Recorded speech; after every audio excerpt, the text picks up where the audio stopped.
Good evening and a very warm welcome to the Black Hole. Today we are gathered here to discuss a book titled Qaum, Mulk, Sultanat, Citizenship and National Belonging in Pakistan, an award-winning book by Dr. Ali Usman Kasmi, جو میرے دائیں جانب تشریف فرمائے، خاص طور پہ I think Lahore سے تشریف لائے ہیں. ہسٹورین ہے of modern South Asia and Islamic reform movements, اور آپ ہیں associate professor of history at the School of Humanities and Social Sciences at LUMS, that is Lahore University of Management Sciences. This book traces the complex journey of defining citizenship and national identity in Pakistan's formative years. اور یہ وہ مسئلہ ہے جس کی گرداب سے ہم آج بھی نہیں نکل سکے. شریک گفتگو ہیں میرے دائیں جانب تشریف فرمائے ڈاکٹر میرے بائیں جانب ایکچولی تشریف فرمائے ڈاکٹر عاصم سجاد اختر صاحب، جو کہ سیاسی کارکن ہیں، حقوق انسانی کی آواز ہیں، اس کے علاوہ آتھر ہیں اور پروفیسر ہیں of political economy at NIPS, that is National Institute of Pakistan Studies at Quaid Azam university اسلام آباد. آج کے سیشن کی میزبانی اور نظامت کی ذمہ داری نبھا رہے ہیں ڈاکٹر ناظر محمود، جو ظاہر ہے کہ اس گفتگو میں بھی شریک ہوں گے. آپ انہیں جانتے ہیں، انٹلیکچوئل ہیں، آتھر ہیں، کالمسٹ ہیں اور سوشل اینڈ پولیٹیکل کمنٹیٹر ہیں. آپ لوگوں کی آمد کا شکریہ. تھوڑی سی زحمت کر کے اپنے cell phones kindly silent mode میں سوئچ کر لیں so that there is know distraction. پہلے باہمی گفتگو ہوگی، لیکن جیسا کہ یہاں کی روایت ہے کہ آپ لوگوں کو بھی اس گفتگو میں، اس مکالمے میں شریک ہونے کا موقع ملتا ہے. بس انتظار کیجیے گا کب ہاؤس اوپن ہوتا ہے for Q and A, and when it does please raise your hand first so that this microphone is given to you. پھر آپ اپنا اظہار خیال، تبصرہ، سوال، جتنے چیلنجنگ اور کرٹیکل کوشچنز ہوتے ہیں وہ گفتگو کے حسن میں اضافہ کرتے ہیں. So please come up with tough questions, لیکن شارٹ اور ٹو دا پوائنٹ رہیے گا تاکہ گفتگو جو ہے وہ موضوع کے گرد ہی گھومے. And I think that's it. Now please welcome doctor Asim Sajjad Akhtar, Dr. Nazir Mahmood, and our guest speaker for today, Dr. Ali Usman Kasmi. شکریہ نیئر، اور شکریہ دوستوں کہ آپ سب تشریف لائے. اور ہماری خوش قسمتی ہے کہ آج ہمارے ساتھ علی عثمان قاسمی موجود ہیں. خوش قسمتی اس لیے کہ جو اسلام آباد کے لوگ ہیں ان کو تو ہم سنتے ہی رہتے ہیں. ہم خوش قسمتی اس کو سمجھتے ہیں کہ جب کہیں دوسرے شہر سے، اسلام آباد سے، کراچی سے، یا ملک کے باہر سے، لاہور، کراچی یا ملک سے باہر سے کوئی لوگ آئیں اور انہیں ہمیں سننے کا موقع ملے تو اسے میں اپنی خوش قسمتی سمجھتا ہوں. علی عثمان قاسمی کا مختصر تعارف تو نیئر نے کرا دیا. لمس میں پڑھاتے ہیں، کوئی 12-14 سال سے پڑھا رہے ہیں. اور یہ نئے اتنے نئے بھی نہیں ہیں، لیکن یہ کہ جو ریلیٹیولی ینگ میں کہہ سکتا ہوں لکھنے والے ہیں، ان میں ایک بڑا نام، اسٹیبلشڈ نیم ہیں. اب تحقیق کے نئے ایونیوز، نئے راستے انہوں نے تلاش کیے اور لکھا ہے، اور بہت لکھا ہے اور اچھا لکھا ہے. اور یہ ایک السٹرس خاندان سے تعلق رکھتے ہیں. جن لوگوں کو نہیں پتہ ان کے لیے میں بتا دوں کہ ان کے بڑے بھائی یاسر پیرزادہ کے کالم ہم جنگ میں پڑھتے رہتے ہیں، بہت اچھے لکھنے والوں میں سے ہیں. ان کے والد عطاء اللہ قاسمی صاحب، ان کے کالمس بھی ہیں، وہ آج کل لکھ رہے ہیں اپنی کہانی، بڑے دلچسپ انداز میں لکھ رہے ہیں. پھر ان کے تایا یا چچا ضیاء الحق قاسمی، تایا بہت اچھے شاعر تھے. ان کے دادا بہاء الحق قاسمی صاحب، ان کا بھی بڑا نام ہے، انہوں نے کچھ کتابوں میں ذکر بھی کیا ہے، ان کا بڑے عالم دین تھے. خیر، تو یہ اس خاندان سے تعلق رکھتے ہیں. لکھنا جو انہوں نے شروع کیا، میرا ان سے تعارف، جو پہلی کتاب میں نے پڑھی، میں نے کہا جو لوگ جو نہیں جانتے تو اصل کتاب پہ گفتگو سے پہلے ان کی 1-2 کتابیں جو پہلے آ چکی ہیں ان کے بارے میں بھی تھوڑا سا 1-2 منٹ بات کر لی جائے تاکہ جو لوگ دلچسپی رکھتے ہیں تو وہ پڑھیں. میں نے ان کی پہلی کتاب یہ پڑھی تھی جس کا نام ہے questioning the authority of the past, the Ahl al-Quran movements in دا پنجاب. یہ ایک ایسے موضوع پر انہوں نے تحقیق کی جس پر عام طور پہ لکھا نہیں جاتا، جس کو لوگوں نے ٹچ نہیں کیا. اہل القرآن موومنٹ وہ تھی، اس کا یہ ٹریس کرتے ہیں سر سید احمد خان سے. یعنی مختصراً یہ کہ اہل القرآن وہ لوگ تھے جو یہ سمجھتے تھے اور سمجھتے ہیں کہ قرآن از دی پرائمری ٹیکسٹ، اور قرآن کے علاوہ جو دوسری دستاویزات یا ڈاکیومنٹس یا کتابیں لکھی گئی ہیں جن میں خاص طور پر جو احادیث کا لٹریچر ہے، اہل القرآن یہ سمجھتے تھے کہ یہ خاصا کویسچنیبل ہے، اس پہ بہت سنجیدہ سوالات اٹھائے جا سکتے ہیں. اسی لیے یہ لوگ اہل القرآن کہلائے. اور اس کتاب میں انہوں نے بتایا ہے کہ اہل القرآن کوئی ایک موومنٹ نہیں تھی, نہ ہی کوئی ایک رائٹر تھا. ان اہل القرآن جو کہلائے جاتے ہیں ان میں بھی آپس میں تھوڑے تھوڑے سے اختلافات تھے, کیونکہ سب سے پہلے سر سید احمد خان نے اس پوائنٹ کو اٹھایا اور قرآن کو بنیادی ماخذ سمجھا, اور دوسری جو تاریخی کتب تھیں ان پر سوال اٹھائے. اس کے بعد انہوں نے بہت تفصیل سے پورا ٹریس کیا ہے جو شاید کسی اور کتاب میں نہیں ملتا. عبداللہ چکڑالوی, مولوی عبداللہ چکڑالوی کا بڑا تفصیلی ذکر ہے. پھر اس کے بعد احمد الدین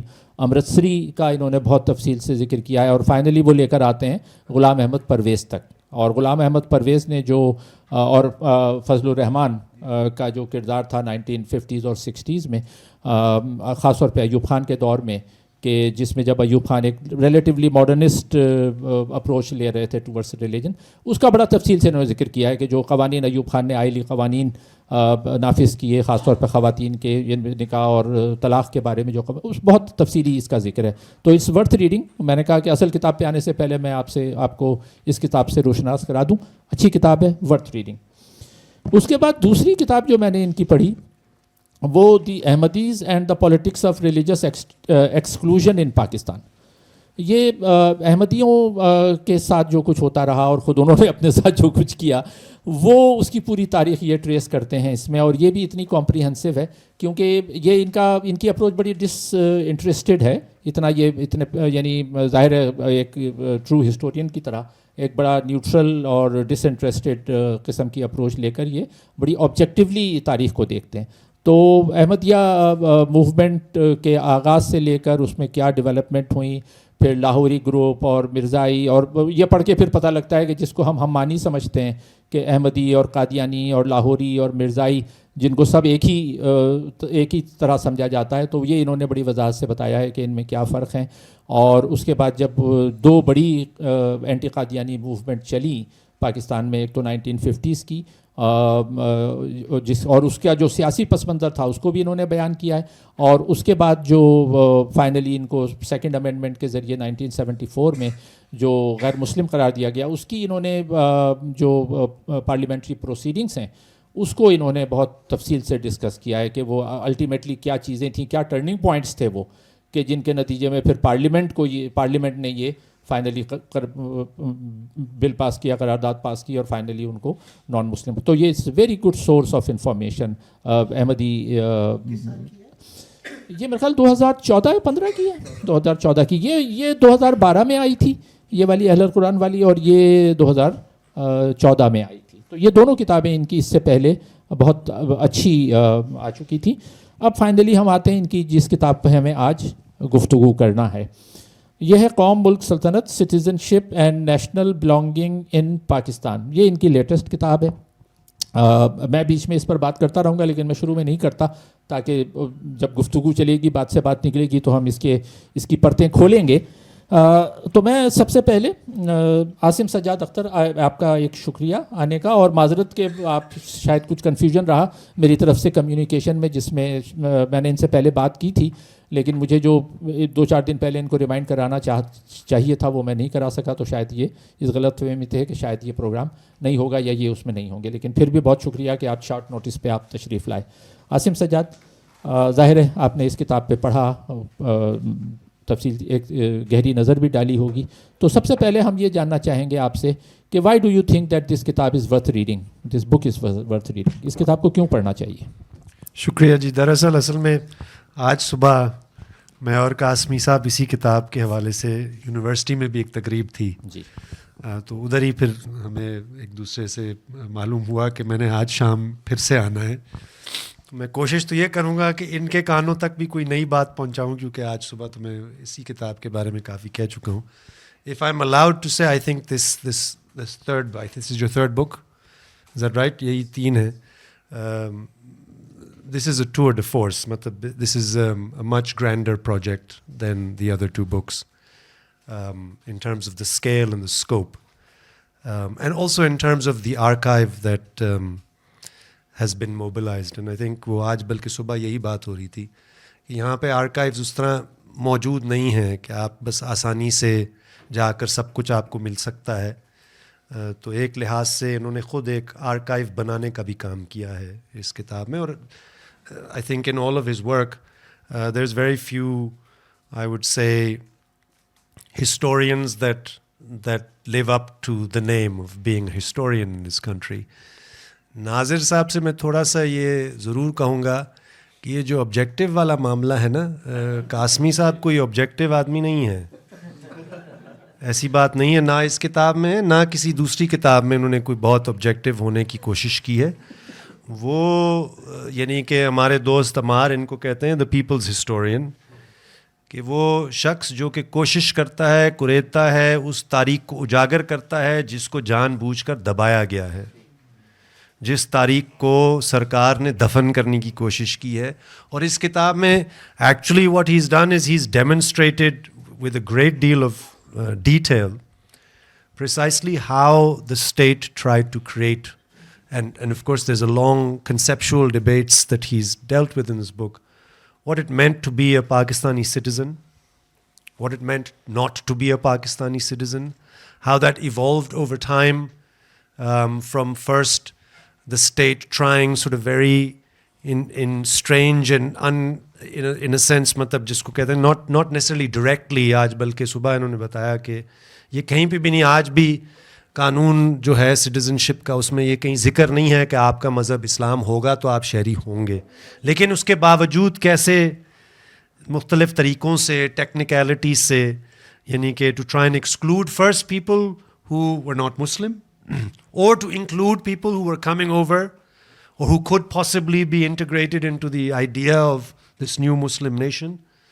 And then also later on, as we moved on, people who were not Muslim enough or not perhaps sufficiently loyal to the nation state project. So it's a very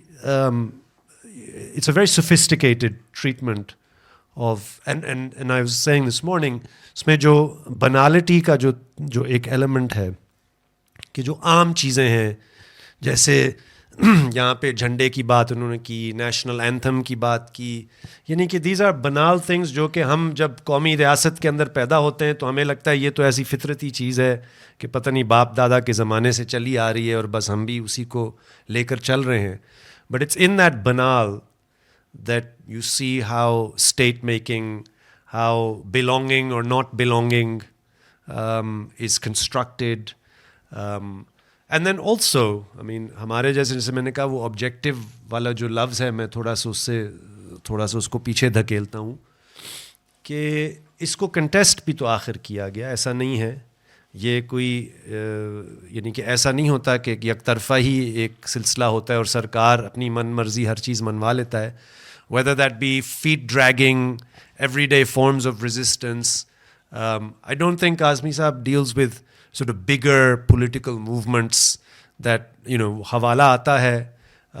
But it's more like how on an everyday level. مطلب آپ کتاب کو دیکھیں گے شروع ہی ایسا ہوتا ہے کہ بٹوارے کے وقت کیسے لوگوں نے اپنے آپ کو انکلوڈ کرنے کے لیے ریاست کے یعنی کہ نئی تعریف کے اندر انہوں نے یعنی کہ اپنا مذہب ہی تبدیل کر دیا. How people felt compelled, or maybe you could consider it opportunistic, whatever the reasons may be, but this is also a story about people. It's not just a story about what the state is trying to do.